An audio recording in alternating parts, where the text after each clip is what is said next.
अगर आप कभी लार्ज वेयर हाउस देखें तो आपको एहसास होगा कि हर आइटम सिस्टम में रजिस्टर्ड होती है, कोडिंग के साथ, लोकेशन क्वांटिटी के साथ, किस रैक पे क्या पड़ा हुआ है, कितना पड़ा हुआ है, सब कुछ क्लियर होता है। पाकिस्तान, इंडिया और दुबई में छोटी कंपनी भी अब इस सिस्टम को अडॉप्ट कर रही हैं। इन्वेंट्री या पीओएस सिस्टम अब ये सीख रही हैं कि इन्वेंट्री कंट्रोल कैसे करनी है, क्योंकि मार्केट अब बहुत टाइट हो रही है। एक और इम्पॉर्टेंट बात, ज़रूरी बात आपको बताता हूँ। इन्वेंट्री का मतलब सिर्फ ज़्यादा सामान रखना नहीं, ज़्यादा सामान मतलब ज़्यादा पैसा ब्लॉक, और कम सामान मतलब ऑर्डर मिस।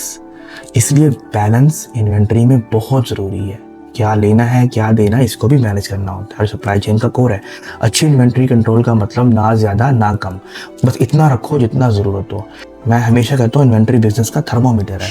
अगर इन्वेंट्री कंट्रोल ठीक है तो बिजनेस हेल्दी, अगर गलत है तो टेंशन ही टेंशन।